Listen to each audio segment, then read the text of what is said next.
ഇസ്രായേലിനെ തനിക്കായും യാക്കോബിനെ തന്റെ നിക്ഷേപമായും തിരഞ്ഞെടുത്ത നമ്മുടെ കർത്താവായ യേശുക്രിസ്തുവിന്റെ ദൈവവും പിതാവുമായവന് പുകഴ്ചയും മഹത്വവും ഉണ്ടാകുമാറാകട്ടെ. നമ്മുടെ രക്ഷകനും വീണ്ടെടുപ്പുകാരനുമായ, നമുക്ക് വേണ്ടി രക്ഷയും വീണ്ടെടുപ്പുമായി തീർന്നവനുമായ കർത്താവായ യേശുക്രിസ്തുവിന്റെ നാമത്തിലുള്ള സ്നേഹ അഭിവാദനങ്ങളെ എല്ലാവർക്കും സന്തോഷത്തോടും ആദരവോടും കൂടെ അറിയിക്കുന്നു. ഇന്നും നമുക്ക് പതിവ് പോലെ തിരുവചന പഠനത്തിനായി ദൈവസന്നിധിയിൽ പല സ്ഥലങ്ങളിൽ നിന്ന് ഒരുമിച്ച് കൂടുവാൻ ദൈവം കൃപ ചെയ്തുവല്ലോ. ദൈവത്തിന് നമ്മോടുള്ള കരുണയ്ക്കായിട്ടും സ്നേഹത്തിനായിട്ടും സ്തോത്രം ചെയ്യുന്നു. നമ്മുടെ സമശിഷ്ടങ്ങൾ നാട്ടിലും ഇന്ത്യയുടെ മറ്റു പല സ്ഥലങ്ങളിലുമായി പ്രകൃതിയുടെ ക്ഷോഭത്താൽ വലയുന്നുണ്ട്. കാറ്റ്, മഴ, ആലിപ്പഴം പൊഴിച്ചിൽ, വെള്ളപ്പൊക്കം, ഇടിമിന്നൽ ഇവയാലൊക്കെ ഭാരപ്പെടുന്നു. പല മരണങ്ങളും പലയിടത്തും സംഭവിച്ചു. കർത്താവ് ദുഃഖിതരായ കുടുംബാംഗങ്ങളെ ആശ്വസിപ്പിക്കട്ടെ, മറ്റുള്ളവരെ ദൈവം പരിപാലിക്കട്ടെ എന്നും ദൈവത്തോട് പ്രാർത്ഥിക്കുന്നു. നമുക്കുള്ളവരെയും ദൈവം കാത്തു സൂക്ഷിക്കുന്നതോർത്ത് സ്തോത്രം. ദൈവത്തിൻ്റെ പരിപാലനത്തിനായി വീണ്ടും നമുക്ക് പരസ്പരം പ്രാർത്ഥനയിൽ ഓർക്കുകയും ചെയ്യാം. ദൈവവചനത്തിലേക്ക് നമ്മൾ തിരിയുന്നു. നമ്മൾ കണ്ടുകൊണ്ടിരിക്കുന്നത് ഏറ്റവും ഒടുവിൽ നടക്കുവാനിരിക്കുന്ന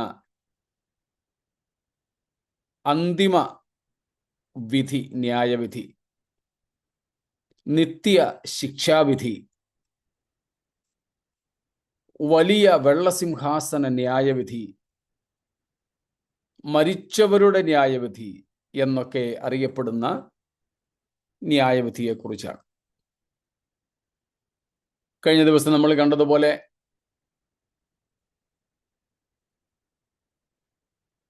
ന്യായവിധികൾ ഭാവിയിൽ 5 എണ്ണം ഉണ്ടോ, 3 എണ്ണമേ ഉള്ളോ, അല്ല 1 എണ്ണമേ ഉള്ളോ? തിരുവെഴുത്തുകളിൽ നമ്മൾ സമയത്തെയും അതിൻ്റെ സൂചനകളെയും കണ്ടുകൊണ്ടാണ് 5 എന്ന് തിരിച്ചത്. ചിലർക്ക് അത് ബോധ്യം വന്നിട്ടില്ല. അതുകൊണ്ട് ഒരു ന്യായവിധിയേ ഉള്ളൂ, അതിൽ എല്ലാവരുടെയും ന്യായവിധി നടക്കും. അല്ല 3 വിധികളുണ്ട്, അല്ല 5 എണ്ണമുണ്ട് എന്ന നിലകളിൽ പഠിക്കുകയും പഠിപ്പിക്കുകയും ചെയ്യുന്നു. അതിനെക്കുറിച്ച് നമ്മൾ തർക്കിക്കാനും വാദിക്കുവാനും പോകേണ്ട ആവശ്യം ഉണ്ടെന്നും എനിക്ക് തോന്നുന്നില്ല. ഓരോരുത്തർക്കും ലഭ്യമായ ബോധ്യങ്ങൾക്കനുസരിച്ച് ആ കാര്യങ്ങൾ നടക്കട്ടെ. എന്നാൽ ഒരു ന്യായവിധി ഉണ്ട്. ന്യായവിധിക്കായി ദൈവം ബാക്കി എല്ലാ നിയമനങ്ങളും തയ്യാറെടുപ്പുകളും ചെയ്തിരിക്കുന്നു എന്നുള്ളതും നമുക്കറിയാം.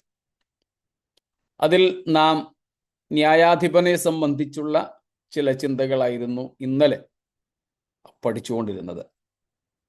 അതിൽ ദാനിയേൽ പ്രവചനം 7-ാം അധ്യായത്തിൽ നിന്ന് ഏൻഷ്യന്റ് ഓഫ് ഡേയ്സ്, വയോധികൻ, പുരാതനനായവൻ, സനാതനനായവനെ കുറിച്ച് കണ്ടു. അതിൽ സിംഹാസനത്തിൽ ഇരിക്കുന്ന വയോധികൻ പിതാവായ ദൈവത്തിൻ്റെ ഒരു ചിത്രമാണെന്ന്, ഒരു ദർശനമാണെന്ന് ഏതാണ്ട് എല്ലാ വേദപഠിതാക്കളും ഒരുപോലെ സമ്മതിക്കുന്ന കാര്യമാണ്. അവൻ്റെ അടുക്കൽ വരുമാറാക്കിയ മനുഷ്യപുത്രൻ യേശുക്രിസ്തുവിനെയാണ് കാണിക്കുന്നതെന്നും മനസ്സിലാക്കാം. അത് ദാനിയേൽ പ്രവചനം 7-ാമത്തെ അധ്യായത്തിൽ നമുക്ക് കാണുവാൻ കഴിയുന്നത്, ദൈവം യേശുക്രിസ്തുവിന് ന്യായാധിപത്വം, രാജത്വം, ആധിപത്യം ഒക്കെ നൽകുന്നതായിട്ടാണ്. അതിൻ്റെ ഒരു നേർചിത്രമാണ് നമുക്കവിടെ കാണുവാൻ കഴിയുന്നത്. അതേപ്പറ്റി നാം ഇന്നലെ പഠിച്ചിരുന്നു. ഇന്ന് ഞാനത് ആവർത്തിച്ചത്, ഇന്നലത്തെ നമ്മുടെ ക്ലാസ്സുകൾ കേട്ടിട്ട് ഒരു ചോദ്യം എനിക്ക് ഇന്ന് രാവിലെ ഒരാൾ അയച്ചു തന്നു. ഈ ദാനിയേൽ 7-ാം അധ്യായത്തിൽ നിന്നും വയോധികനായവനെ കുറിച്ച് നമ്മൾ പറഞ്ഞതുമായി ബന്ധപ്പെട്ട ഒരു ചോദ്യം. അത് സ്വാഭാവികമായി പലർക്കും ഉണ്ടാകാൻ ഇടയുള്ള ചോദ്യമായതുകൊണ്ട് നമ്മുടെ ക്ലാസ്സിൽ തന്നെ പരസ്യമായിട്ട് അതേപ്പറ്റി പറയാം എന്ന് പറഞ്ഞു. ചോദ്യം ഇതായിരുന്നു: ദാനിയേൽ 7-ാം അധ്യായത്തിൽ 3 പ്രാവശ്യം വയോധികനെ പറ്റി നാം കാണുന്നുണ്ട്. ഏൻഷ്യന്റ് ഓഫ് ഡേയ്സ് എന്ന പ്രയോഗം ദാനിയേൽ 7-ാം അധ്യായത്തിൽ മാത്രമാണ് നാം ബൈബിളിൽ കാണുന്നത്. മറ്റു പല സ്ഥലങ്ങളിലും അനാദിയായും ശാശ്വതമായുമുള്ളവൻ, നിത്യൻ, സകല കാലത്തിനു മുമ്പേ ഉള്ളവൻ, ലോകസ്ഥാപനത്തിന് മുമ്പേ ഉള്ളവൻ എന്ന നിലകളിലൊക്കെ പല പ്രയോഗങ്ങളിൽ ദൈവത്തെ പറ്റി പറയുന്നുണ്ട്. ആദിയും അന്തവും, അൽഫയും ഒമേഗയും, ഇങ്ങനെയൊക്കെ ഒത്തിരി പ്രയോഗങ്ങളുണ്ട്. പക്ഷേ ഏൻഷ്യന്റ് ഓഫ് ഡേയ്സ്, മലയാളത്തിൽ വയോധികൻ അല്ലെങ്കിൽ ശാശ്വതനായവൻ, നിത്യനായവൻ എന്ന പ്രയോഗം, ആ പ്രയോഗം നമുക്ക് ദൈവത്തെക്കുറിച്ച് ദാനിയേൽ 7-ാം അധ്യായത്തിൽ മാത്രമേ കാണാൻ പറ്റൂ. ഇപ്പൊ ചോദ്യം, ആ സിംഹാസനത്തിൽ ഇരിക്കുന്ന വയോധികനെ അത് ദൈവപിതാവാണെങ്കിൽ അല്ലെങ്കിൽ ദൈവമാണെങ്കിൽ, ആ ദൈവത്തെ ദാനിയേൽ ദർശനത്തിൽ കണ്ടു എന്ന് വച്ചാൽ അത് ശരിയാകുമോ? ദൈവത്തെ ആർക്കും ഒരു നാളും കാണുവാൻ കഴിയാത്തവനാണ്, ആരും ഒരു നാളും കണ്ടിട്ടില്ലാത്തവനുമാണ് എന്നാണല്ലോ ബൈബിൾ പറയുന്നത്.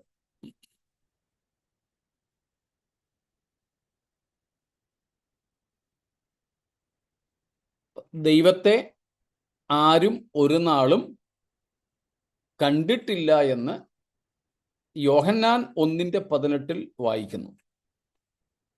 ദൈവത്തെ ആരും ഒരു നാളും കണ്ടിട്ടില്ല, കാണുവാൻ കഴിയുകയുമില്ല എന്ന് പൗലോസ് 1 തിമോത്തിയോസ് 6-ാമത്തെ അധ്യായത്തിലും പറയുന്നു. അപ്പോൾ ബൈബിളിൽ പൊതുവെ ദൈവം അദൃശ്യനാണെന്നും ദൈവം ആത്മരൂപിയാണെന്നും, സ്പിരിറ്റ് ബീയിങ്, ദൈവം സൂക്ഷ്മരൂപിയാണെന്നും ദൈവം അശരീരിയാണെന്നും ഒക്കെ പറയുന്ന സ്ഥിതിക്ക്, because God is not physical, not material, he has a spiritual body, okay, and because these descriptions are there for God, ദൈവത്തിന് വേണ്ടി ഇങ്ങനെയെല്ലാമുള്ള ഒരു ചിത്രമാണ് ബൈബിളിൽ ഉള്ളത്. ആത്മാവാണ് ദൈവം, ആത്മരൂപി, അദൃശ്യൻ, ഇൻവിസിബിൾ, പിന്നെ അൺസീൻ, ആരും കണ്ടിട്ടില്ലാത്തവൻ. അപ്പം വിതൗട്ട് എ ഫിസിക്കൽ ബോഡി, അശരീരി, ഇങ്ങനെയുള്ള ഒരു ദൈവത്തെ ദാനിയേൽ കണ്ടു എന്നത് നമുക്ക് സ്വീകരിക്കാൻ കഴിയുന്ന കാര്യമാണോ? അതിനോട് ചേർത്ത് തന്നെ ഉള്ള ഒരു ചോദ്യം നമ്മൾ ആക്ച്വലി 21, 22 അധ്യായങ്ങളിൽ കൈകാര്യം ചെയ്യാനിരുന്നതാണ്. എന്നാലും ഇവിടെ ഈ ചോദ്യം വന്നതുകൊണ്ട് അല്പം നേരത്തെ ആ കാര്യത്തെക്കുറിച്ച് പറയുന്നു. നാം സ്വർഗത്തിൽ ചെന്നാൽ നമുക്ക് ത്രിയേക ദൈവത്തെ കാണാൻ പറ്റുമോ? അതോ മനുഷ്യരൂപം എടുത്തു വന്ന യേശുക്രിസ്തുവിനെ മാത്രമേ കാണാൻ പറ്റുള്ളൂ? സാധാരണ ആൾക്കാർ ചിന്തിക്കുന്നത് യേശു മാത്രമാണ് ഒരു ജഡമെടുത്തത്, അതുകൊണ്ട് യേശുവിന് മാത്രമാണ് ഒരു ശരീരമുള്ളത്, അതുകൊണ്ട് തന്നെ സ്വർഗത്തിലെത്തിയാൽ അങ്ങനെ ജഡശരീരമെടുത്ത് ജീവിച്ച് മരിച്ച് ഉയർത്തെഴുന്നേറ്റ യേശുവിനെ മാത്രമേ നമുക്ക് കാണാൻ പറ്റൂ. ദൈവപിതാവിനെയോ പരിശുദ്ധാത്മാവാം ദൈവത്തെയോ നമുക്ക് കാണുവാൻ കഴിയുകയില്ല. അങ്ങനെ സ്വർഗത്തിൽ ചെന്നാൽ പോലും സ്വർഗീയ പിതാവിനെ കാണുവാൻ കഴിയുകയില്ല എങ്കിൽ ദാനിയേൽ ഇവിടെ ഭൂമിയിൽ നിന്നുകൊണ്ട് വയോധികനായവനെ ദൈവപിതാവിനെ കണ്ടു എന്നുള്ളത് ശരിയായ കാര്യമായിരിക്കുമോ? ഇതാണ് ചോദ്യം.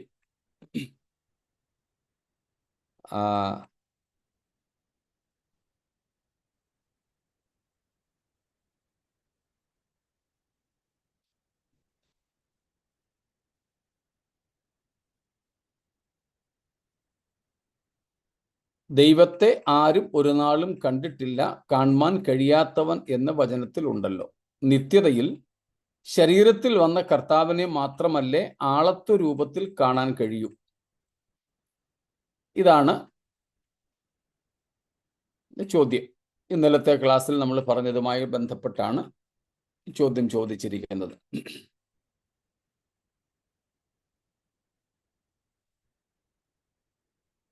ഉത്തരം ഒത്തിരി വിശദമാക്കാതെ പറയാം.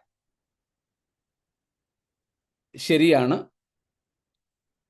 യോഹന്നാൻ 1:18 ദൈവത്തെ ആരും ഒരു നാളും കണ്ടിട്ടില്ല എന്ന് പറയുന്നു. എന്നിട്ട് എന്താ പറയുന്നത്?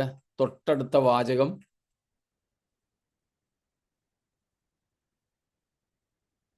യാ 1:18 അല്ലേ? വായിച്ചോളൂ.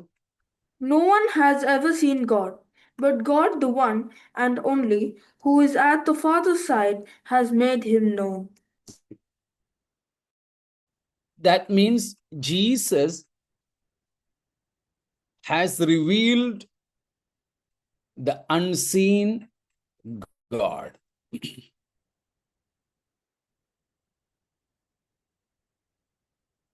മനുഷ്യർ ആരും കണ്ടിട്ടില്ലാത്ത ദൈവത്തെ തൻ്റെ മടിയിൽ ഇരിക്കുന്ന അല്ലെങ്കിൽ ഇരുന്ന പുത്രനായ യേശു ക്രിസ്തു നമുക്ക് വെളിപ്പെടുത്തി തന്നിരിക്കുന്നു എന്നാണ് പറയുന്നത്. അതുപോലെ പുറപ്പാട് 34 അധ്യായത്തിലും എക്സോഡസ് 34, 33 ലാസ്റ്റ് ആൻഡ് 34, 33 അധ്യായത്തിന്റെ അവസാന ഭാഗങ്ങൾ മോശ ദൈവത്തോട് പറയുന്നുണ്ട്, I just want to see your glory. എനിക്ക് അങ്ങയുടെ തേജസ് വെളിപ്പെടുത്തി തരണമേ, കാണിച്ചു തരണമേ. അപ്പോൾ ദൈവം പറയുന്നുണ്ട്, എന്നെ കണ്ടിട്ട് ആരും ജീവിച്ചിരിക്കില്ല,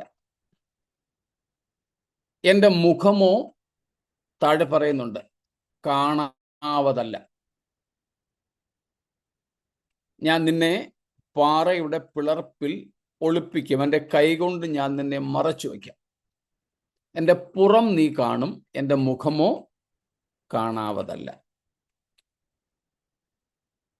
ദൈവത്തെ തൻ്റെ മഹത്വത്തോടെ കണ്ടിട്ട് ആർക്കും ജീവിച്ചിരിക്കാൻ കഴിയില്ല എന്നാണ് അവിടെ പറയുന്നത്.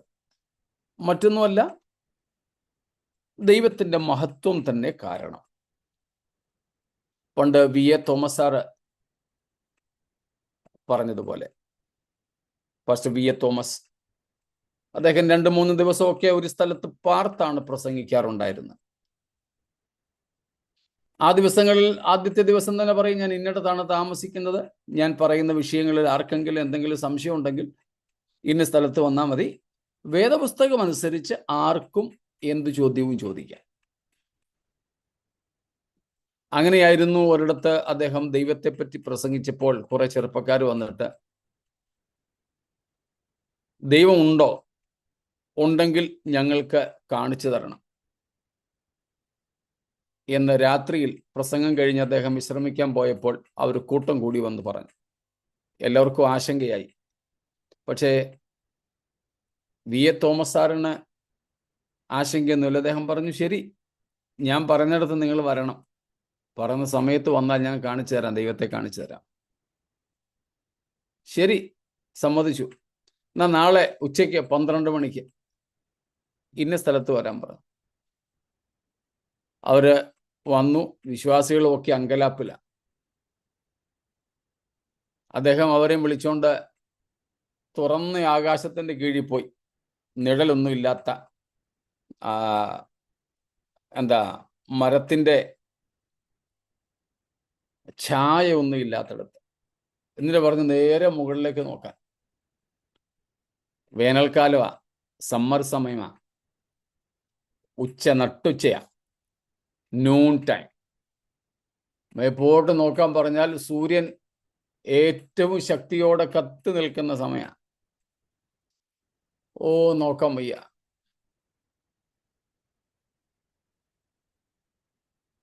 ഒടുവിൽ അദ്ദേഹം പറഞ്ഞത് ഇത്രയേ ഉള്ളൂ, എൻ്റെ ദൈവത്തിൻ്റെ ഒരു കൊച്ചു സൃഷ്ടിയായ ഈ സൂര്യനെ നിങ്ങൾക്ക് നോക്കാൻ വയ്യ എങ്കിൽ, കാണാൻ വയ്യ എങ്കിൽ, ഇത്രയേറെ സൂര്യന്മാരെയും നക്ഷത്രങ്ങളെയും അഖിലാണ്ടത്തെയും നിർമ്മിച്ച ഇതിൻ്റെ ഉടയവനായ ദൈവത്തെ ഞാൻ കാണിച്ചു തന്നാൽ നിങ്ങൾ എങ്ങനെ കാണും?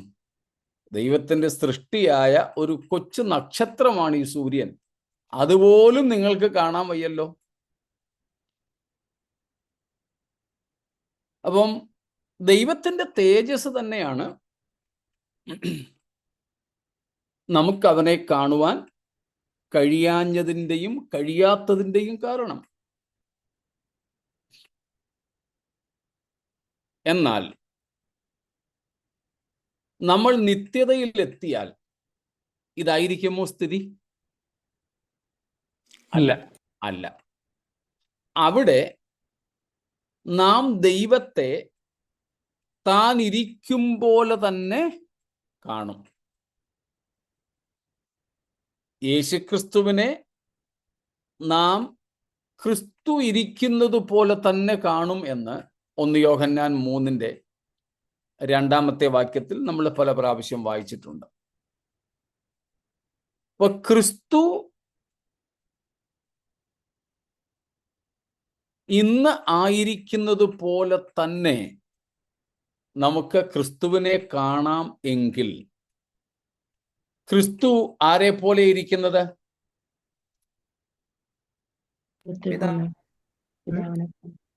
സ്തോത്രം.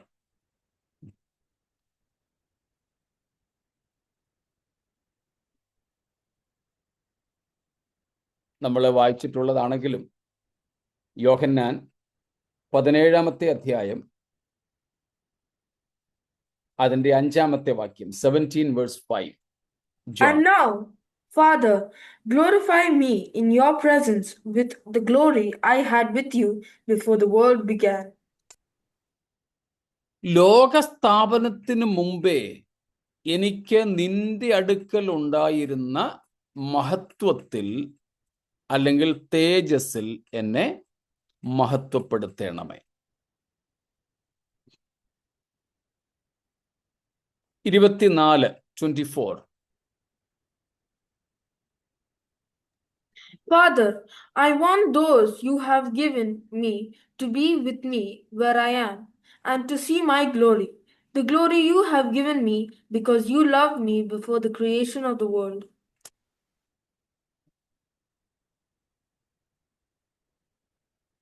ലോകസ്ഥാപനത്തിന് മുമ്പേ യേശുക്രിസ്തുവിന് പിതാവിനോട് കൂടെ ഉണ്ടായിരുന്ന മഹത്വത്തിൽ ക്രിസ്തുവിനെ മഹത്വപ്പെടുത്തണമേ എന്ന് തൻ്റെ മനുഷ്യത്വത്തിൽ ഇരുന്നു കൊണ്ട് യേശു പ്രാർത്ഥിച്ചു 5 വാക്യത്തിൽ. എന്നിട്ട് 24 വാക്യത്തിൽ പറഞ്ഞു, ആ മഹത്വം നീ എനിക്ക് തന്നിട്ടുള്ളവർ കാണേണ്ടതിന് ഞാൻ ഇരിക്കുന്ന ഇടത്ത് അവരും ഇരിക്കേണ്ടതിന് വരം നൽകണം. സ്തോത്രം. അവരും എന്നോടുകൂടെ ഇരിക്കണം. അപ്പൊ സ്വർഗത്തിൽ നാം എത്തിയാൽ യേശുക്രിസ്തു ഒരിടത്തും പിതാവും പരിശുദ്ധാത്മാവും വേറൊരിടത്തുമായിട്ടായിരിക്കുമോ? അല്ല. ത്രിയേക ദൈവം ഒരുമിച്ച. We cannot separate them. ത്രിയേക ദൈവത്തെ നമുക്ക് വേർപെടുത്താൻ പറ്റില്ല. They are eternally united together.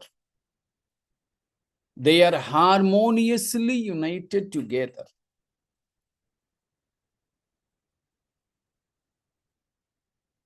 പിതൃപുത്ര പരിശുദ്ധാത്മാവാം ദൈവത്തെ നാം ഒരുമിച്ചാണ് കാണുന്നത്.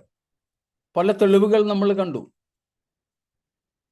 വെളിപ്പാട് പുസ്തകം തന്നെ 1-ാം അധ്യായം 4 മുതൽ 4, 5, 6 വാക്യങ്ങളെങ്കിലും അതിന് തെളിവാണ്. 4-ാം അധ്യായത്തിലുണ്ട്, 5-ാം അധ്യായത്തിലുണ്ട്. ഇവിടെയെല്ലാം നമുക്ക് ത്രിയേക ദൈവത്തെ ഒരുമിച്ച് കാണാം. ഇരിക്കുന്നവനും ഇരുന്നവനും വരുന്നവനുമായവൻ പിതാവായ ദൈവം, അവന്റെ സിംഹാസനത്തിൻ മുൻപിലുള്ള 7 ആത്മാക്കൾ പരിശുദ്ധാത്മാവാം ദൈവം. അതിനുശേഷം പറയുന്നു ഭൂരാജാക്കന്മാർക്ക് അധിപതിയും എന്ന് തുടങ്ങുന്ന യേശു ക്രിസ്തു. മൂവരെയും നാം ഒരുമിച്ചാ കാണുന്നത്. 4-ാം അധ്യായത്തിലേക്ക് വരുമ്പോഴും നമുക്കങ്ങനെ തന്നെ. അവിടെ അത്ര വ്യക്തമല്ല ചിത്രമെങ്കിലും 5-ാം അധ്യായത്തിലേക്ക് വരുമ്പോൾ 6-ാം വാക്യത്തിൽ നമ്മൾ കാണുന്നു അതേപോലെ തന്നെ സിംഹാസനസ്ഥനായ പിതാവ്. ആ പിതാവിൻ്റെ മുമ്പിൽ നിൽക്കുന്ന, ജ്വലിച്ചുകൊണ്ട് നിൽക്കുന്ന 7 ദീപങ്ങൾ. 4-ാം അധ്യായത്തിലുണ്ട് 7 ദീപങ്ങൾ. കൂടാതെ പിതാവിൻ്റെ കയ്യിൽ നിന്നും മുദ്രയിടപ്പെട്ട പുസ്തകം വാങ്ങുന്ന ദൈവ കുഞ്ഞാടായ ക്രിസ്തു. ഇങ്ങനെ സ്വർഗത്തിൽ നാം എത്തിയാൽ നമുക്കവിടെ ത്രിയേക ദൈവത്തെ ഒരുമിച്ച് കാണാം. അതിൽ പിതാവിനും പരിശുദ്ധാത്മാവിനും ഇല്ലാത്ത ഒരു പ്രത്യേകത യേശുവിനുണ്ടായിരിക്കുമെന്നത് ശരിയാണ്. കാരണം യേശുവിൻ്റെ മനുഷ്യത്വവും നമുക്കവിടെ ദർശിക്കാം.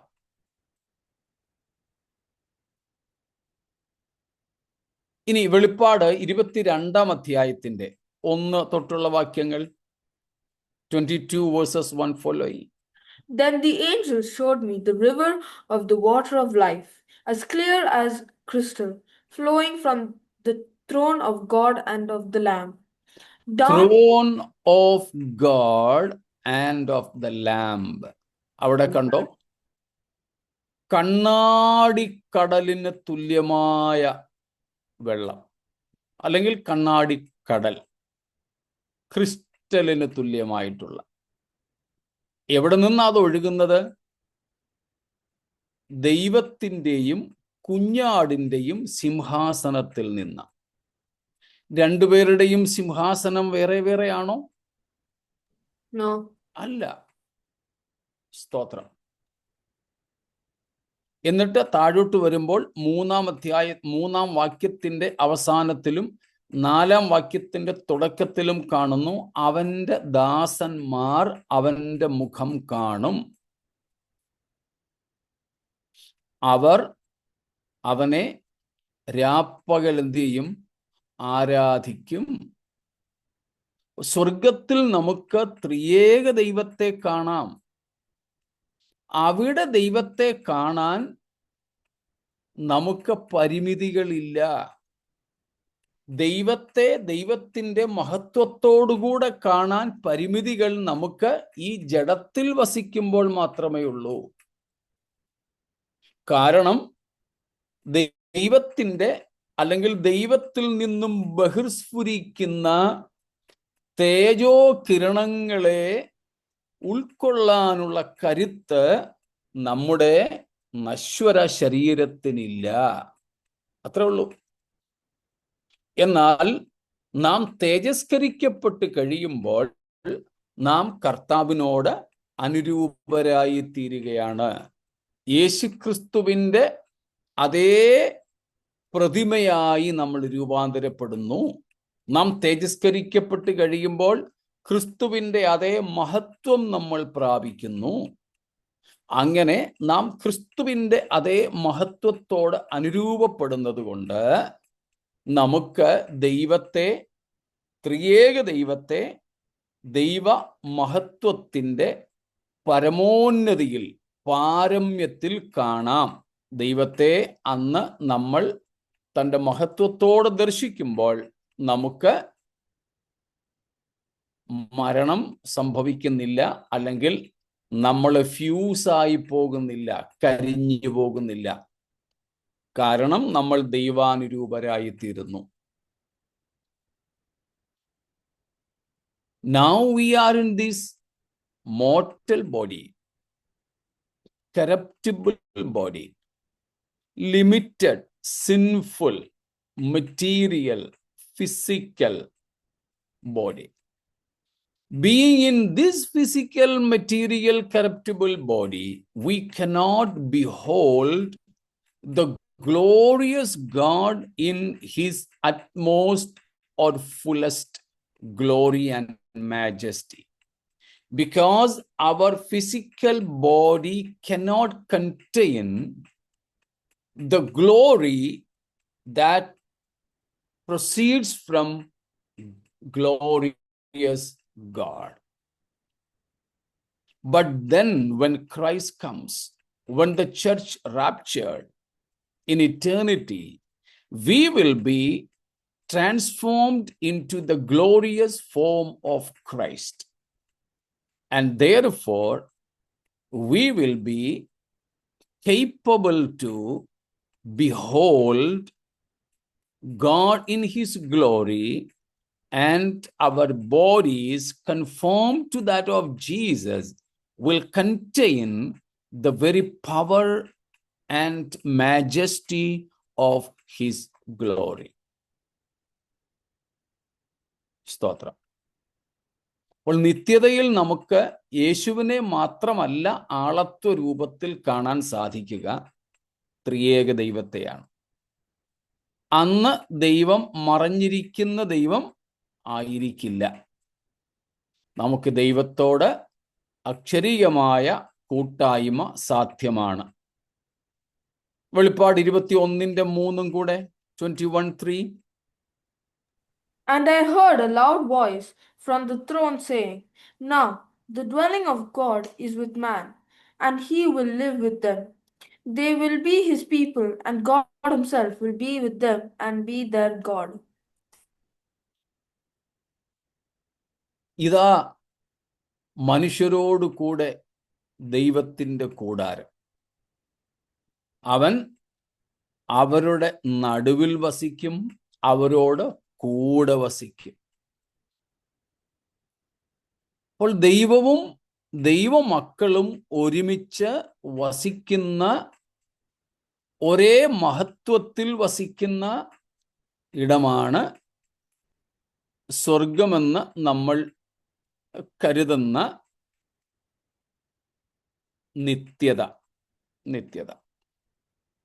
സ്വർഗമെന്ന് നമ്മൾ കരുതുന്ന എന്ന് പറഞ്ഞത് നമ്മുടെ കരുതൽ ഒരു പ്രത്യേക സ്ഥലത്തെക്കുറിച്ചാണ്. ഞാൻ ആ സ്ഥലമല്ല ഉദ്ദേശിക്കുന്നത്, ദൈവത്തോടൊപ്പമുള്ള വാസം. അതുകൊണ്ടാണ് സ്വർഗമെന്ന് കരുതുന്ന എന്ന് ഞാൻ പറഞ്ഞത്. ദൈവത്തോടു കൂടെ നമ്മൾ വസിക്കും എന്നതിന് സംശയമൊന്നും ഉണ്ടായിട്ട് പറഞ്ഞതല്ല. നമ്മൾ കരുതുന്ന ഒരു പ്രത്യേക സ്ഥലമല്ല ഇത് എന്നതുകൊണ്ട് ഞാൻ അങ്ങനെ പറഞ്ഞതാണ്. അങ്ങനെ ആയതുകൊണ്ട് ദാനിയേൽ 7-ാമത്തെ അധ്യായത്തിൽ ദർശനത്തിൽ, രാത്രി ദർശനത്തിൽ വയോധികനായവനെ കണ്ടു എന്നുള്ളത് ദൈവത്തെ ആരും ഒരു നാളും കണ്ടിട്ടില്ല എന്ന വാക്യത്തിന് വിരുദ്ധമായുള്ള ഒരു അനുഭവം അല്ല. ആദാം ഹവ്വമാർ ദൈവത്തെ മുഖാമുഖം കണ്ട് സംസാരിച്ചിട്ടുള്ളതായി നമ്മൾ കാണുന്നുണ്ട്. പഴയ നിയമ ഭക്തന്മാർ പലരും പല നിലകളിൽ ദൈവത്തെ കണ്ടവരാണ്. മോശ തന്നെ കത്തുന്ന മുൾപ്പടർപ്പ്, എത്രയോ പ്രാവശ്യം മോശ ദൈവത്തെ അഭിമുഖമായിട്ട് കണ്ടു. പക്ഷെ അപ്പോഴെല്ലാം ദൈവം തൻ്റെ മഹത്വത്തെ അത്രയും കുറച്ചാണ് കാണിച്ചത്. ഇവിടെയും ദാനിയേൽ കണ്ടത് ദൈവത്തെ ദൈവത്തിൻ്റെ പൂർണ്ണ തേജസ്സോടെ അല്ല, തനിക്ക് ദർശനത്തിൽ ഉണ്ടായ ഒരനുഭവം എന്ന് മാത്രമേ ഉള്ളൂ. അക്ഷരികമായി അത് ദൈവത്തെ ദാനിയേൽ കണ്ടതല്ല, അക്ഷരികമായി കണ്ടതല്ല, ദർശനത്തിൽ കണ്ടതാ. ദർശനത്തിൽ ഒരു ദർശനം കണ്ടതാണ്.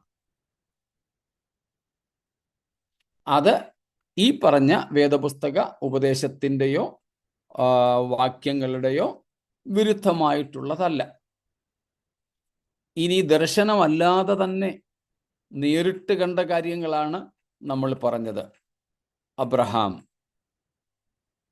ദൈവത്തോടൊപ്പം ഇരുന്ന് ഭക്ഷണം കഴിച്ചു, അഥവാ ദൈവത്തിന് വിളമ്പിക്കൊടുത്തു.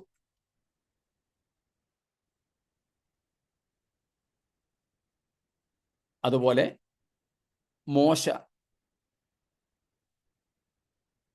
ശിംശോന്റെ മാതാപിതാക്കൾ, യോശുവ, സൈന്യങ്ങളുടെ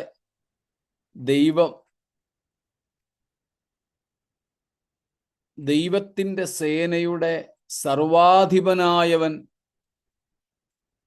യോശുവയുടെ മുമ്പിൽ വന്നു നിന്നു, അല്ലെങ്കിൽ യോശുവയ്ക്ക് വെളിപ്പെട്ടു.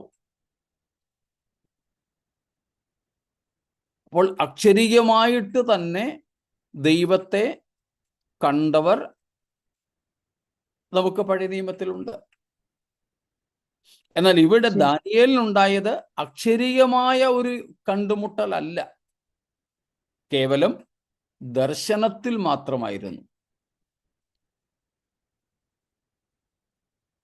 അത് ദൈവത്തെ ആരും ഒരു നാളും കണ്ടിട്ടില്ല എന്ന വാക്യത്തിന് നിരക്കാത്തത് അല്ല. അത് ഇന്നും നമുക്ക് സാധ്യമാണ്, ദർശനത്തിൽ ദൈവത്തിൻ്റെ മഹത്വം ദർശിക്കുക എന്നുള്ളത്. എന്നാൽ ആ ദർശനത്തിൽ കാണുമ്പോൾ പോലും അത് നമുക്ക് ഉൾക്കൊള്ളാൻ അത്ര കണ്ട് പോരാ. ദാനിയേല് 10-ാം അധ്യായത്തിലേക്കൊക്കെ വരുമ്പോൾ കാണുന്നുണ്ട്, ദർശന നിമിത്തം ആഴ്ചകളോളം പനി പിടിച്ച് കിടന്നു, ഭയപ്പെട്ടിട്ട്. അത് സാധ്യമാണ്. പൗലോസ്ലീഹ പറയുന്നു കൊരിന്ത്യർക്കുള്ള 2-ാമത്തെ ലേഖനത്തിൽ, ക്രിസ്തുവിൽ ഞാൻ ഒരു പുരുഷനെ അറിയുന്നു, അവൻ 3-ാം സ്വർഗത്തോളം എടുക്കപ്പെട്ടു, ശരീരത്തോടെയോ ശരീരം കൂടാതെയോ എന്ന് ഞാൻ അറിയുന്നില്ല. അവിടെ അവൻ മനുഷ്യർക്ക് ഉച്ചരിച്ചുകൂടാത്ത ഭാഷ കേട്ടു, പക്ഷെ ആള് മരിച്ചില്ല.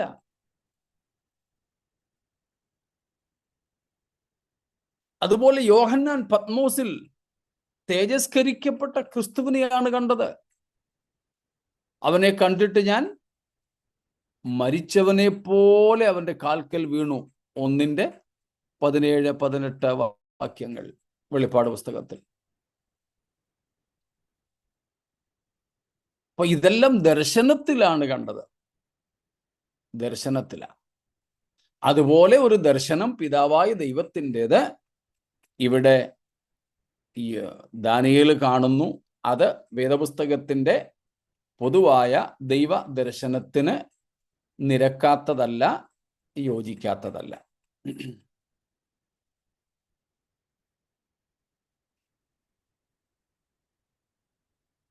ഇത്രയും കാര്യങ്ങൾ മനസ്സിലേക്ക് കാണുമല്ലോ.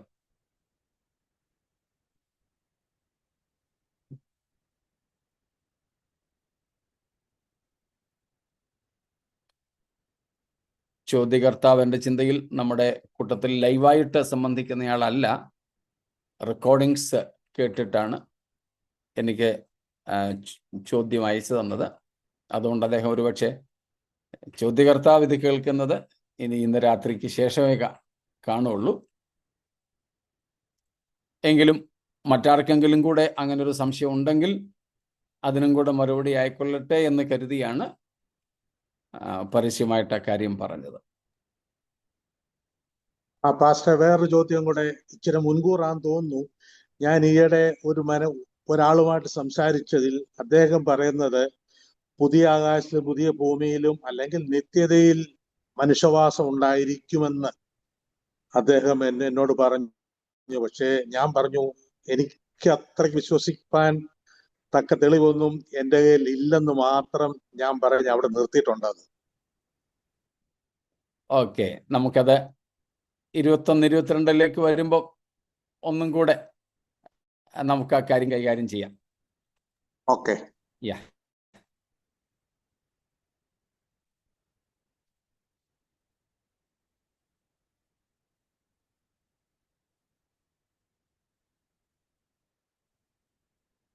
എങ്കിൽ നമുക്ക് നമ്മുടെ ബാക്കി ഭാഗത്തേക്ക് പോകാമല്ലോ.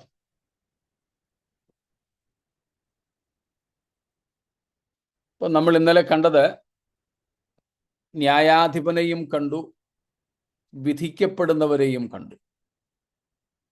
മനുഷ്യർ, മരിച്ചവർ, അവരെ അക്ഷയരായിട്ട് ഉയർപ്പിച്ച്, അക്ഷയരായിട്ടെന്ന് പറയുമ്പോൾ മഹത്വത്തോടെ എന്ന് കരുതണ്ട, നരകത്തിലെ ഗന്ധക തീപ്പൊയ്കയിൽ വെന്തുപോകാത്ത ശരീരത്തോടെ എന്നർത്ഥമാക്കിയാൽ മതി. നരകത്തിലെ തീയിൽ, ഗന്ധകപ്പൊയ്കയിൽ കത്തി തീരാത്ത ഒരു ശരീരത്തിൽ ഈ മരിച്ചവരെയെല്ലാം നമ്മുടെ കർത്താവ് ഉയർപ്പിക്കും. ഉയർപ്പിച്ചിട്ട് അവരെയാണ് കർത്താവ് ന്യായം വിധിക്കുന്നത്.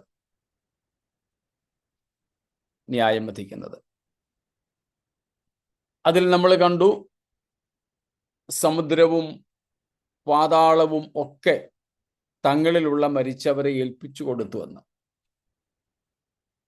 പാതാളത്തിലുള്ളത് മരിച്ചവരുടെ ആത്മാക്കളാണ്. സമുദ്രം എന്ന് തുടങ്ങിയുള്ള ഭാഗങ്ങൾ പറയുന്നത് ശരീരമടക്കം ചെയ്ത ഇടങ്ങൾ. അതിൻ്റെ അർത്ഥം ആത്മാവും ഈ മരിച്ചവരുടെ ആത്മാക്കളും ശരീരങ്ങളും വീണ്ടും കൂട്ടി യോജിപ്പിക്കപ്പെട്ട് അവരെല്ലാവരും ഉയർക്കപ്പെടുന്നു എന്നത്രേ. അതാണ് നാം ഇന്നലെ വെളിപ്പാട് 20-ാം അധ്യായത്തിൽ നിന്നും വായിച്ചു കേട്ടത്. സമുദ്രം തന്നിലുള്ള മരിച്ചവരെ ഏൽപ്പിച്ചു കൊടുത്തു. അതുപോലെ മരണവും പാതാളവും തങ്ങളിലുള്ള മരിച്ചവരെ ഏൽപ്പിച്ചു കൊടുത്തു. അർത്ഥം ഇത്രയേ ഉള്ളൂ, ഇനിയും മരിച്ചവരുടെ ശരീരവും എങ്ങും ശേഷിക്കുന്നില്ല, അവരുടെ പ്രാണനും ആത്മാവും എങ്ങും ശേഷിക്കുന്നില്ല.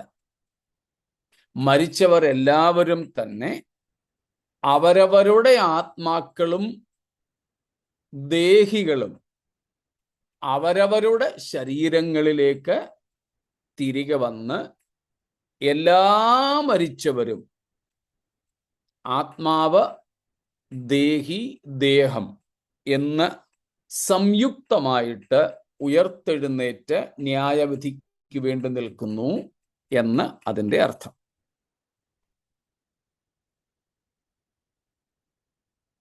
അങ്ങനെ വിധിക്കപ്പെടാനുള്ളവരെ നമ്മൾ കണ്ടു. ഇനി the basis of judgment, ന്യായവിധിയുടെ അടിസ്ഥാനം, ഈ അന്തിമ വിധിക്ക് അടിസ്ഥാനമെന്ത്?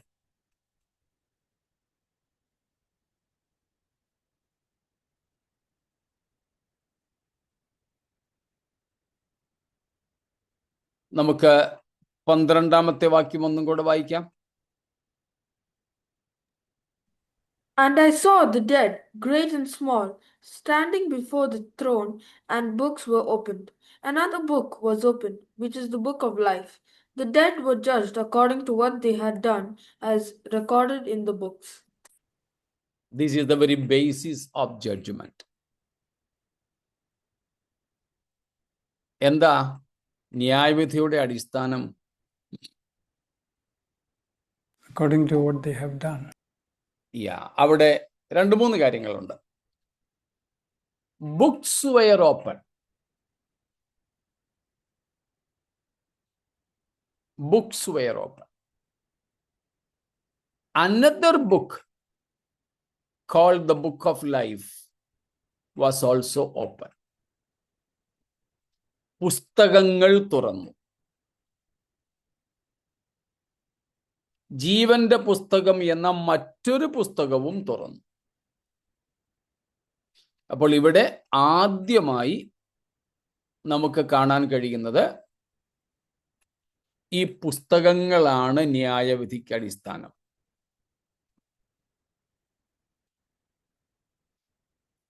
അതിലേറ്റവും പ്രധാനപ്പെട്ട പുസ്തകം ജീവന്റെ പുസ്തകം. ഏറ്റവും പ്രധാനപ്പെട്ട പുസ്തകം ജീവന്റെ പുസ്തകം. 14ഉം 15ഉം വാക്യങ്ങൾ ആ കാര്യം വ്യക്തമാക്കുന്നു. ജീവപുസ്തകത്തിൽ പേരെഴുതി കാണാത്ത ഏവനെയും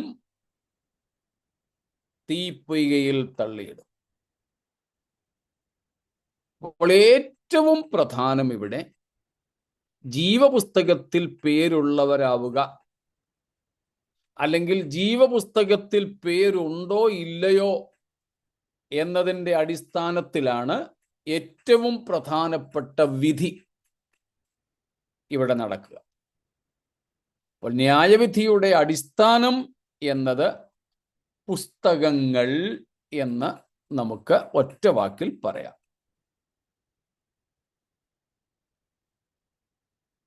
ആ പുസ്തകങ്ങളിൽ മറ്റൊരു കാര്യവും കൂടെ ഉണ്ട്. പുസ്തകങ്ങളിൽ എന്തൊക്കെയോ എഴുതിയിട്ടുണ്ട്. അവയിൽ എഴുതിയിരുന്നതിന് തക്കവണ്ണം, അല്ലെങ്കിൽ എഴുതിയിരുന്നതിനനുസരിച്ച് ഓരോരുത്തന് അവനവന്റെ പ്രവർത്തികൾക്കടുത്ത ന്യായവിധി ഉണ്ടായി. അപ്പോൾ അതെല്ലാം കൂടെ കൂട്ടിച്ചേർത്ത് നമുക്ക് ഇങ്ങനെ പറയാം. ഇനി ഈ പുസ്തകങ്ങൾ ഏതാണെന്നും കൂടെ നമുക്ക് നോക്കിയാൽ എളുപ്പമാകുമല്ലോ.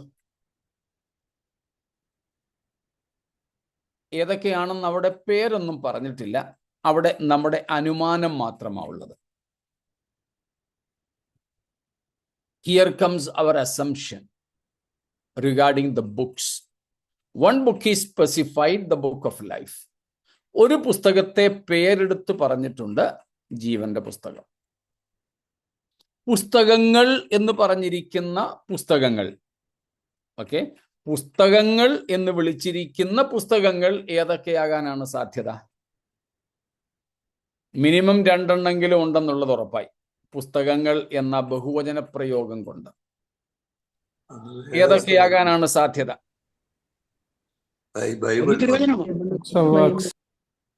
അതെ, ബൈബിൾ അഥവാ തിരുവചനം,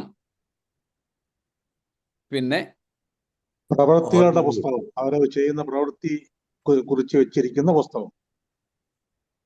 അതെ, അതിനെ പ്രവാചകൻ വിളിക്കുന്നത് ഓർമ്മയുടെ പുസ്തകം, the book of remembrance. Malachi 3:16, മലഖായി 3:16. യഹോവ ഭക്തന്മാർ അന്ന് തമ്മിൽ സംസാരിച്ച് യഹോവ ശ്രദ്ധ വെച്ച് കേട്ടു. യഹോവ ഭക്തന്മാർക്കും അവന്റെ നാമത്തെ സ്മരിക്കുന്നവർക്കും വേണ്ടി അവന്റെ സന്നിധിയിൽ ഒരു സ്മരണ പുസ്തകം എഴുതി വെച്ചിരിക്കുന്നു. ഒരു ഓർമ്മയുടെ പുസ്തകം, സ്മരണ പുസ്തകം, A book of remembrance.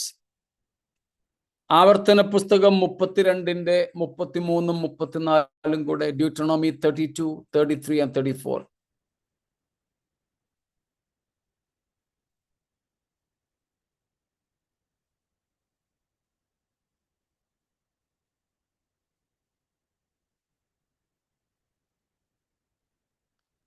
Their wine is the venom of serpents, the deadly poison of cobras. Have I not kept this in reserve and sealed it in my walls? ഡ്യൂട്ടണോമി 32 നിന്നാണോ അത് വായിച്ചത്? Yes, that's good.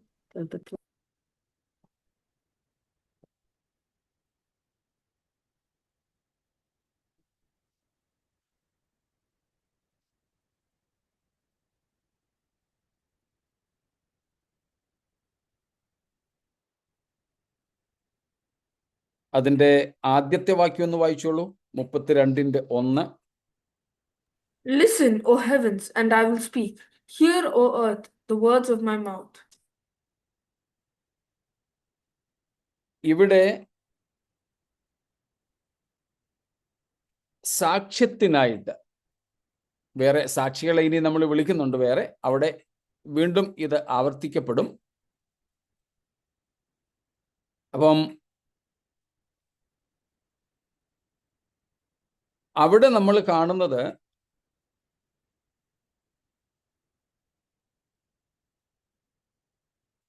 ദൈവം ഈ 32-ാമത്തെ അധ്യായത്തിലും Israel മക്കളോട് അന്തിമമായിട്ട് മോശ പറഞ്ഞ് ഏൽപ്പിക്കുന്ന ഈ വാക്യങ്ങൾ, അല്ലെങ്കിൽ ഇതും ഒരു സങ്കീർത്തനമാണല്ലോ, നമ്മൾ കഴിഞ്ഞ ദിവസം കണ്ടതാ. ഈ സങ്കീർത്തനത്തിലെ സംഗതികൾ ആകാശത്തെയും ഭൂമിയെയും ഉൾപ്പെടെ ഉള്ളവയെ സാക്ഷിയാക്കിക്കൊണ്ട് ഈ കാര്യങ്ങൾ അവരെ ഏൽപ്പിക്കുകയാണ്. എന്ന് വെച്ചാൽ ഇവരോട് ദൈവം പറഞ്ഞതിനൊക്കെ ഇവിടങ്ങളിൽ, അല്ലെങ്കിൽ ഈ സൃഷ്ടികളെ തന്നെ സാക്ഷിയാക്കുന്ന ഒരു കാര്യമാണ് നാം ഇവിടെ കാണുന്നത്. അപ്പം ഓർമ്മയുടെ പുസ്തകം,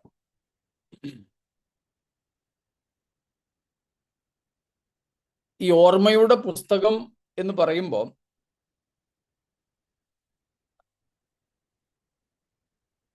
പുസ്തകമെന്ന് പറയുന്നത് ഒരു സൂചന മാത്രമാണ്. നമ്മുടെ ഇവിടുത്തെ പോലെ,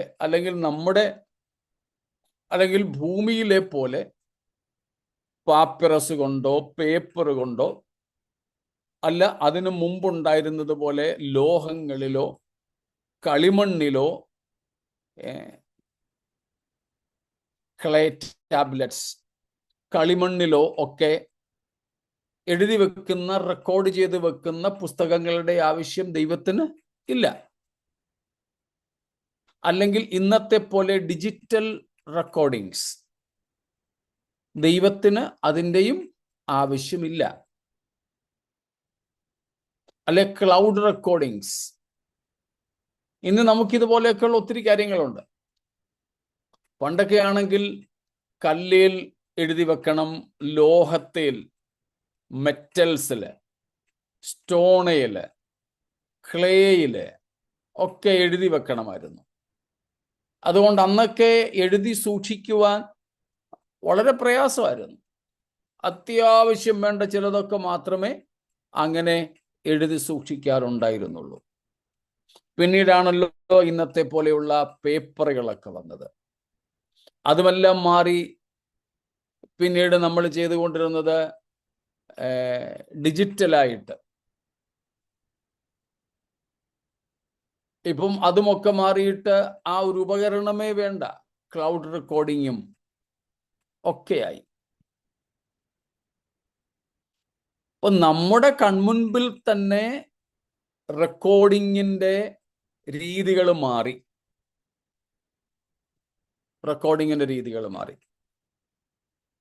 അങ്ങനെയാണെങ്കിൽ നമ്മുടെ ദൈവത്തിന് പണ്ടേ അറിയാം ഏറ്റവും ചുരുങ്ങിയ സ്ഥലത്തോ സാമഗ്രിയിലോ ഏറ്റവും കൂടിയ കാര്യങ്ങളൊക്കെ റെക്കോർഡ് ചെയ്യാൻ. അതുകൊണ്ട് ഓർമ്മയുടെ പുസ്തകം എന്നതുകൊണ്ട് ഇത്രയും കോടിക്കണക്കിന് ആൾക്കാരെ കുറിച്ചുള്ള വിവരങ്ങളെല്ലാം എഴുതി സൂക്ഷിച്ചിരിക്കുന്ന ഒരു പുസ്തകം ദൈവത്തിന്റെ പക്കലുണ്ടോ? എന്നെ തമ്പുരാനെ എങ്ങനെ ആകുമെന്നൊന്നും നമ്മുടെ കൊച്ചു തലയ്ക്കകത്ത് ചിന്തിച്ച് പ്രയാസപ്പെടേണ്ടതില്ല. ഉത്തരം ഇത്രേ ഉള്ളൂ. നമുക്ക് നമ്മുടെയൊക്കെ കമ്പ്യൂട്ടറിൽ തന്നെ, അല്ലെ വേണ്ട, നമ്മുടെ തലച്ചോറിനകത്ത് തന്നെ എന്തുമാത്രം ഇൻഫോർമേഷൻസാ ഉള്ളേ, എന്തെല്ലാം സൂചനകളാ.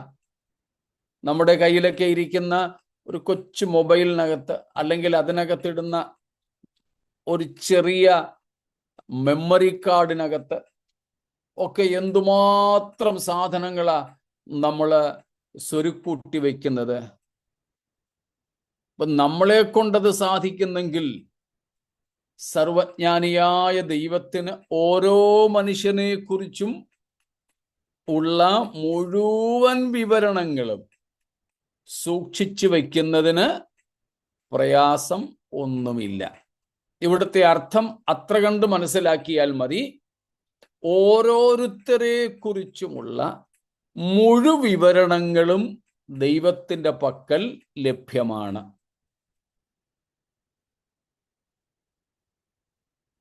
നമുക്കറിയാമല്ലോ, നമ്മുടെ സിം കാർഡോ നമ്മുടെ ഹാർഡ് ഡിസ്കോ മെമ്മറി കാർഡുകളോ ഒക്കെ നമ്മൾ ഡിലീറ്റ് ചെയ്ത് കളഞ്ഞാലും ഇടിച്ചു പൊടിച്ചാലും നശിപ്പിച്ചു കളഞ്ഞാലും സൈബർ സെല്ലിന് അത് വീണ്ടെടുക്കുവാൻ ഇന്ന് സാധിക്കും. എല്ലാ ഡേറ്റകളും ഇപ്പോൾ തന്നെ കേരളത്തിൽ ഒരു IB ഉദ്യോഗസ്ഥയുടെ മരണവുമായി ബന്ധപ്പെട്ട് അറസ്റ്റിലായിരിക്കുന്ന സുകാന്ത് എന്ന് പറയുന്ന മറ്റൊരു IB ഉദ്യോഗസ്ഥൻ, അയാളുടെ ഐഫോണിൽ നിന്ന് ഡിലീറ്റ് ചെയ്ത് കളഞ്ഞ ഡേറ്റകൾ വീണ്ടെടുത്താണ് ഇപ്പോൾ അദ്ദേഹത്തിൻ്റെ ജാമ്യത്തിനെതിരെ കോടതിയിൽ പോലീസ് വാദിച്ചത്. ഡിലീറ്റ് ചെയ്ത് കളഞ്ഞതാ. അപ്പോൾ ഡിലീറ്റ് ചെയ്ത് കളഞ്ഞതും ഇവൻ ഹാർഡ് ഡിസ്ക് ഒക്കെ നശിപ്പിച്ച് കളഞ്ഞതുമാണെങ്കിൽ പോലും അതിൽ നിന്ന് ഡേറ്റ റിക്കവറി ചെയ്യുക ഇന്ന് വലിയ കാര്യമല്ല. മനുഷ്യരെ കൊണ്ടത് സാധിക്കുമെങ്കിൽ എന്തെല്ലാം തെളിവുകൾ മനുഷ്യൻ നശിപ്പിച്ചാലും ദൈവത്തിൻ്റെ മുമ്പിൽ ഒരു മനുഷ്യനെ കുറിച്ചുള്ള മുഴുവൻ രേഖകളും വീഡിയോ, നമ്മുടെ ഇന്നത്തെ കണക്കിൽ പറയുകയാണെങ്കിൽ വീഡിയോ സഹിതം ഉണ്ടായിരിക്കും. അതാണ് ഇവിടെ ഓർമ്മയുടെ പുസ്തകം എന്ന് പറഞ്ഞിരിക്കുന്നത്. അല്ലാതെ ഒരു അക്ഷരീയ പുസ്തകം ദൈവത്തിന് വേണ്ട. സ്തോത്രം. അതുകൊണ്ട് ഈ കോടിക്കണക്കിന് ഇന്ന് തന്നെ 800 ചില്ലുവാനും കോടി മനുഷ്യര് ലോകത്തിലുണ്ട്. ഇവരുടെ എല്ലാവരുടെയും കൂടെ ഇനിയും മരിച്ചുപോയ എത്ര കോടിയുണ്ട്, ഇനി ജനിക്കാനിരിക്കുന്നത് എത്ര കോടിയുണ്ട് എന്നൊക്കെ കരുതി ആരും പ്രയാസപ്പെടേണ്ട. ദൈവത്തിനൊരു ഡിജിറ്റൽ റെക്കോർഡിംഗ് പോലും വേണ്ട. സർവജ്ഞാനിയായ ദൈവത്തിന് ഓരോരുത്തരെ കുറിച്ചുമുള്ള മുഴുവൻ വിവരണങ്ങളും തൻ്റെ പക്കലുണ്ട്. ദൈവത്തിനതൊന്നും വേണ്ട. ഇനി അഥവാ അവിടെങ്ങാണം ആരെങ്കിലും ബഹളം വെക്കുന്നെങ്കിൽ മാത്രം ഒന്ന് കാണിച്ചാൽ മതി. ആദ്യം ചിലരൊക്കെ ബഹളം വെക്കാൻ സാധ്യത ഉണ്ട്. അപ്പോഴാണ് ഈ ഓർമ്മയുടെ പുസ്തകം അല്ലെങ്കിൽ ഓരോരുത്തരെ കുറിച്ചുമുള്ള റെക്കോർഡ്സ് അവിടെ പ്രദർശിപ്പിക്കുന്നത്. അത് പ്രദർശിപ്പിക്കാൻ തുടങ്ങുമ്പോഴേ പറയും, വേണ്ട കർത്താവേ, മതി മതി മതി, വേണ്ട. അത് കണ്ടു നിൽക്കാനുള്ള ത്രാണിയൊന്നും ആർക്കും കാണത്തില്ല. അപ്പോൾ ന്യായവിധിയുടെ അടിസ്ഥാനമായിട്ട്, വലിയ വെള്ളസിംഹാസന ന്യായവിധിയുടെ അടിസ്ഥാനമായിട്ട് കാണപ്പെടുന്നത് പുസ്തകങ്ങൾ. അതിലെ ഒന്നാമത്തേതാണ് ഓർമ്മയുടെ, സ്മരണയുടെ പുസ്തകം. ഓരോരുത്തരെ കുറിച്ചും ഉള്ള മുഴുവൻ കാര്യങ്ങളും ഉള്ളടക്കം ചെയ്തിരിക്കുന്ന ചരിത്രം അടങ്ങിയ കാര്യം.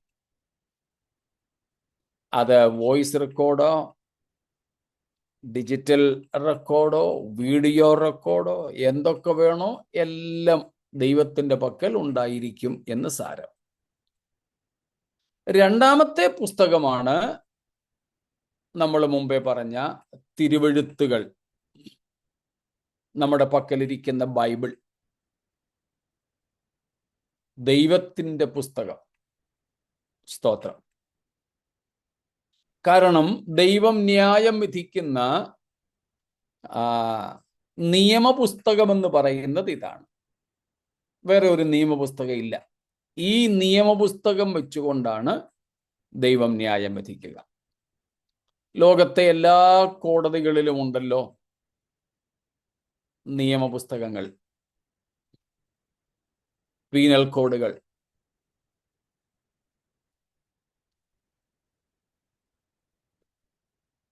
അപ്പോ ദൈവം അല്ലെങ്കിൽ ക്രിസ്തു വലിയ വെള്ളസിംഹാസനത്തിൽ ന്യായം വിധിക്കാൻ ഉപയോഗിക്കുന്ന നിയമപുസ്തകം എന്ന് പറയുന്നത് ദൈവത്തിൻ്റെ വചനമായിരിക്കും, ബൈബിളായിരിക്കും. സ്തോത്രം. ബൈബിളായിരിക്കും.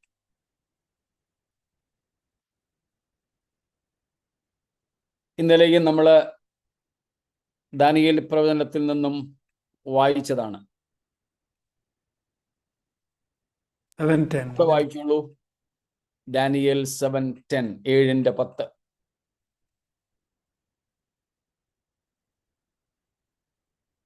വേഗം. A river of fire was flowing, coming out from before him. Thousands upon thousands attended him. 10,000 times 10,000 stood before him. The court was seated and the books were opened. The books were open. എവിടെയും നമ്മൾ കാണുന്നു പുസ്തകങ്ങൾ തുറന്നു. ഒന്നിലധികം പുസ്തകങ്ങൾ. അതിൽ പ്രധാനപ്പെട്ടത് ഇവിടെ നമ്മൾ കാണുകയാണ് ദൈവത്തിൻ്റെ നിയമപുസ്തകം. കാരണം ദൈവത്തിൻ്റെ നിയമങ്ങളെല്ലാം എഴുതി വച്ചിരിക്കുന്നത് ഈ പുസ്തകത്തിലാണ്. ഇത് വെച്ചുകൊണ്ടായിരിക്കും ദൈവം മനുഷ്യനെ ന്യായം വിധിക്കുക. റോമർ 2:16 നമ്മൾ ഒന്നിലധികം പ്രാവശ്യം വായിച്ചു കഴിഞ്ഞു. റോമൻസ് 2:16 അവിടെ പൗലോസ് പറയുന്നുണ്ട്, മനുഷ്യരുടെ രഹസ്യങ്ങളെ എൻ്റെ സുവിശേഷപ്രകാരം ദൈവം ക്രിസ്തുവേശു മുഖാന്തരം ന്യായം വിധിക്കുന്ന നാളിൽ തന്നെ.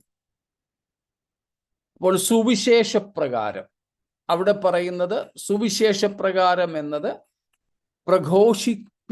പ്രഘോഷിക്കപ്പെടുന്ന ദൈവവചനപ്രകാരം എന്നർത്ഥം. അപ്പോൾ ദൈവവചനം. സ്തോത്രം. യോഹന്നാൻ 12:48, 12:48, ജോൺ.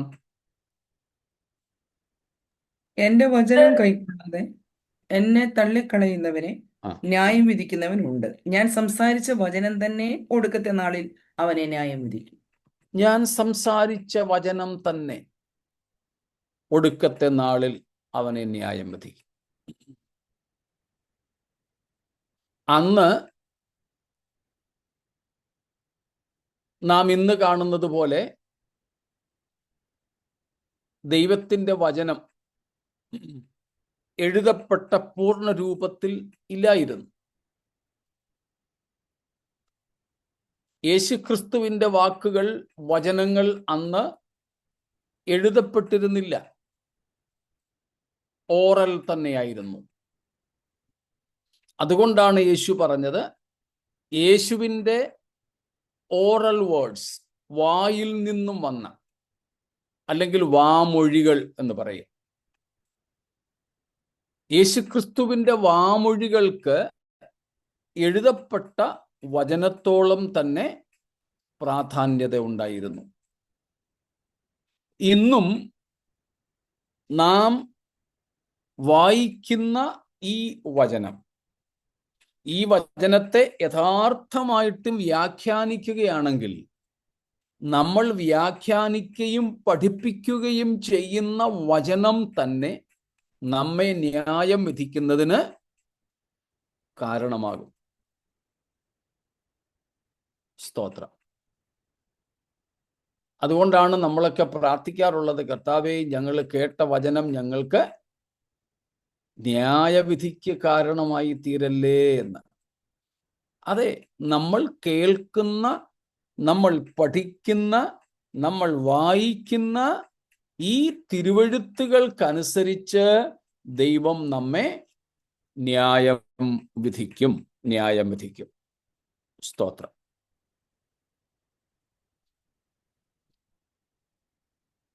റോമർ 2-ാമത്തെ അധ്യായത്തിന്റെ 12 മുതൽക്കുള്ള വാക്യങ്ങളിലും നാം അത് തന്നെ കാണുന്നുണ്ട്. റോമൻസ് 2:12 അവിടെയും നാം ഇത് തന്നെ കാണുന്നു. അപ്പോൾ ദൈവം ഈ വലിയ വെള്ളസിംഹാസന വിധിയിൽ ഓരോ മനുഷ്യനെയും ന്യായം വിധിക്കാൻ അടിസ്ഥാനമായിട്ട് ഉപയോഗിക്കുന്ന നിയമം ദൈവത്തിൻ്റെ വചനമാണ്. അതുകൊണ്ട് തന്നെ നമുക്ക് ഈ വചനത്തിന് വളരെ പ്രാധാന്യമുണ്ട്. അതുകൊണ്ട് തന്നെയാണ് പറയുന്നത്, സ്വർഗത്തിൽ എന്നേക്കും സ്ഥിരമായിരിക്കുന്ന ദൈവത്തിൻ്റെ വചനം. ദൈവം എന്ത് ചെയ്യുന്നെങ്കിലും ഈ എഴുതപ്പെട്ട വചനത്തിന് അനുസൃതമായിട്ടാണ് ചെയ്യുന്നത്.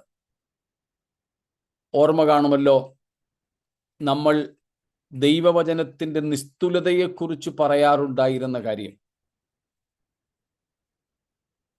വചനം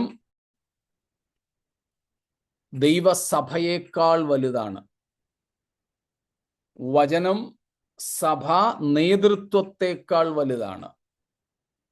വചനം സഭാ പാരമ്പര്യങ്ങൾക്ക് അതീതമാണ്. ഓർമ്മ വരുന്നുണ്ടായിരിക്കും നിങ്ങൾക്ക്. യെസ്. വചനം അനുഭവം, എക്സ്പീരിയൻസസിന് അതീതമാണ്. ഫീലിങ്സ്, തോന്നലുകൾക്ക് അതീതമാണ്.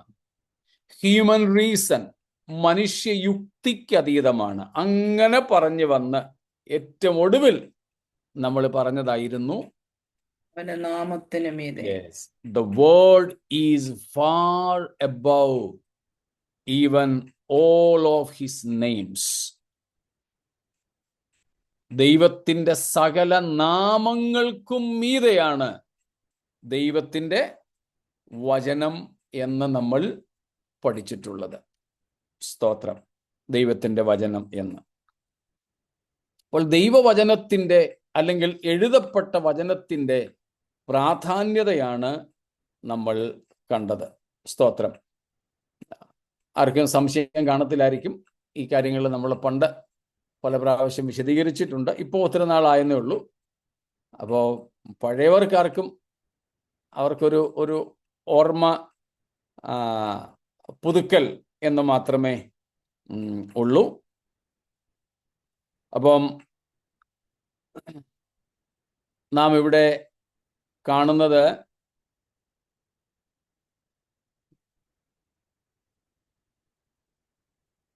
ദൈവത്തിൻ്റെ വചനത്തിൻ്റെ പ്രാധാന്യതയാണ്, അതിൻ്റെ ശ്രേഷ്ഠതയാണ്. സ്തോത്രം. അപ്പൊ ദൈവം ഇത്രമാത്രം വിലമതിക്കുന്നത്, അന്ന് നമ്മൾ പറഞ്ഞൊരു കാര്യമാണ്.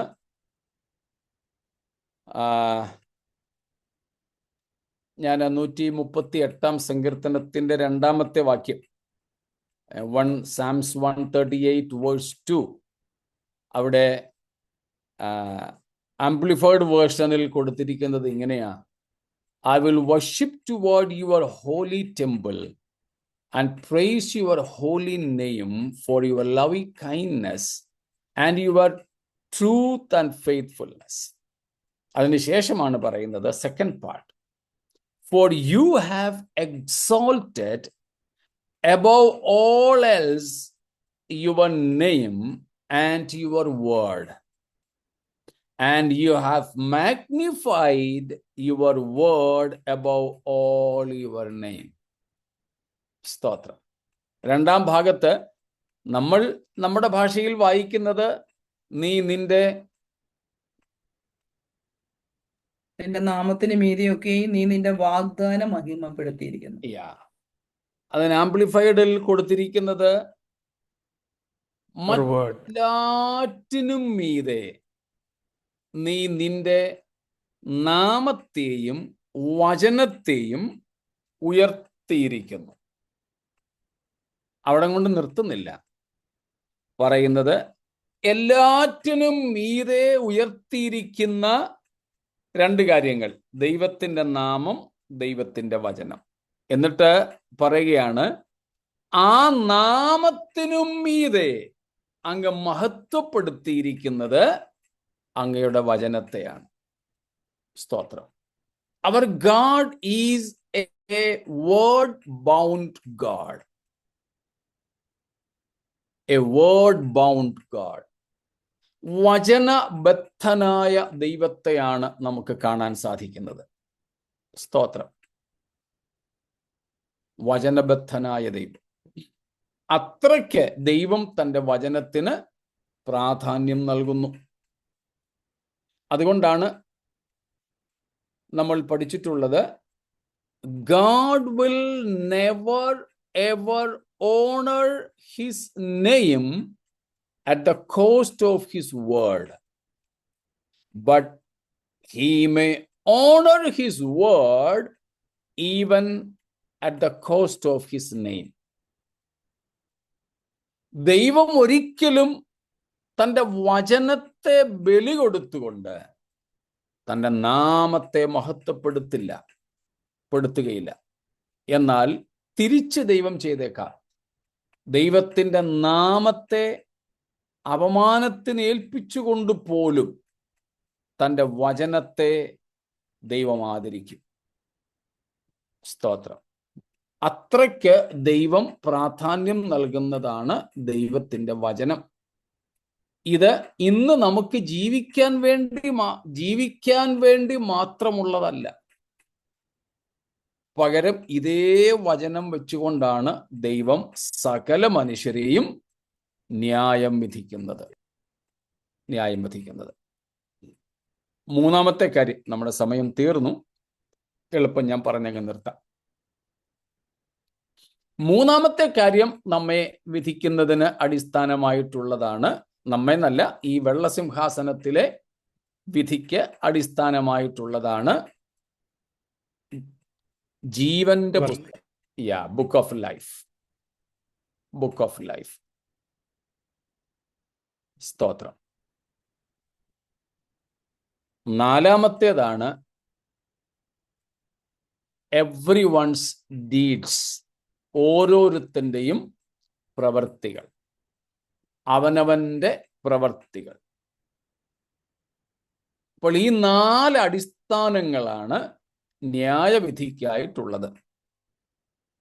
ഏതാണ്ട് എല്ലാ ന്യായവിധികളിലും ഇത് തന്നെയാണ് അടിസ്ഥാനം. പ്രത്യേകിച്ച് ഈ അന്തിമ വിധിയിൽ ഇത് എടുത്തു പറഞ്ഞിരിക്കുന്നുവെന്ന് മാത്രം. ഇവിടെ ജീവപുസ്തകത്തിന്റെ ആവശ്യമെന്ത് എന്ന ഒരു ചോദ്യമുണ്ട്. ജീവപുസ്തകം എന്താണ് എന്നും.